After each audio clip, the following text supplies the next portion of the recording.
Selamat pagi, siang, sore, atau malam untuk kalian semua. Dalam video ini dan beberapa video ke depan kita akan nge-review tentang beberapa brand untuk model miniatur 1:72. Yang menurut saya video ini adalah video yang penting ketika kalian ingin membeli atau punya koleksi pribadi dan kebingungan mau pilih brand apa aja yang ada di market atau toko-toko. Karena jelas saja ada banyak banget brand di luar sana dengan berbagai macam harga, yang rendah, yang tinggi. Tapi untuk hari ini kita akan mereview brand Amercom dan miniaturnya adalah JS3M.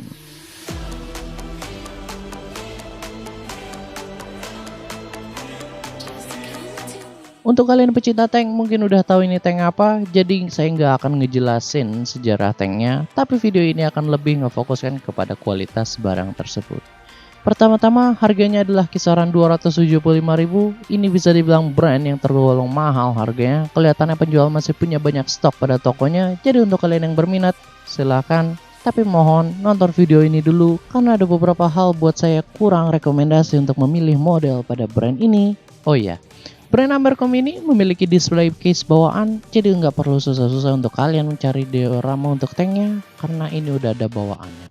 Kedua, build quality. Menurut saya dari dasar tank sampai atas turret bisa dibilang lumayan bagus. Yang paling saya suka adalah detail pada dasar tanknya yang dari mana bisa dibilang bagus karena mirip sekali sama yang aslinya. Seperti model diecast lainnya, turretnya terbuat dari plastik, untuk hole-nya adalah campuran metal dan plastik.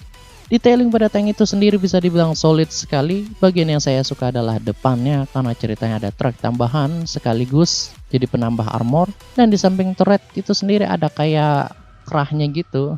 Saya kurang tahu namanya apa.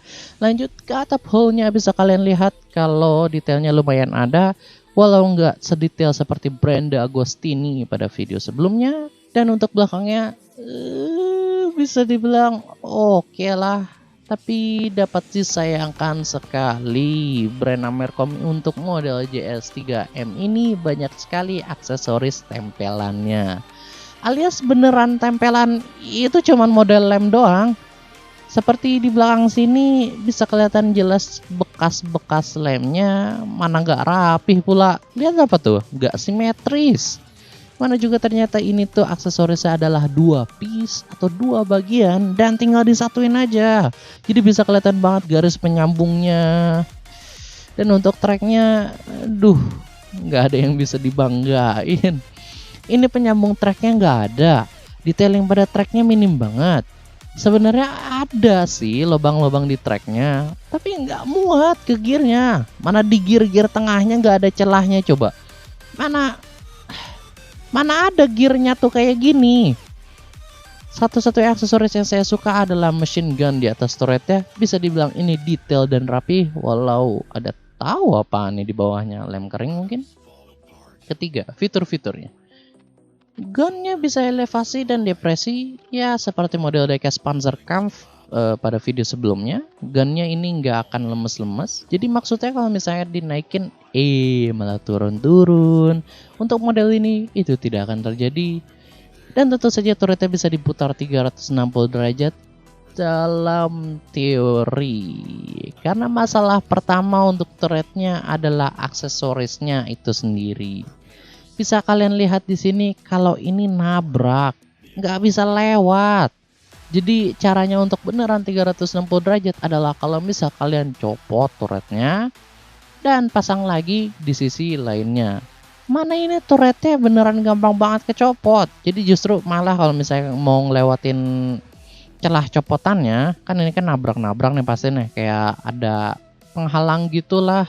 Turretnya perlu ditekan dan dicoba untuk muterin. Dan untuk yang belum tahu, ternyata tank Rusia itu jauh lebih fleksibel daripada informasi yang kita dapatkan. Karena gun depressionnya bisa.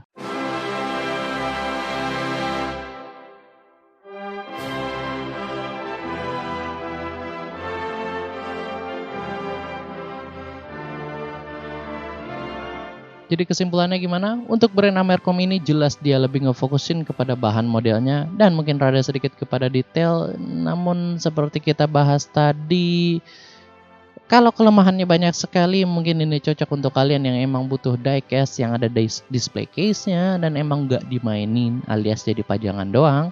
Karena seriusan baut pemasangannya buat ngelepasnya susah sekali. Jadi mungkin emang nggak ditujukan untuk dilepas dari display case-nya.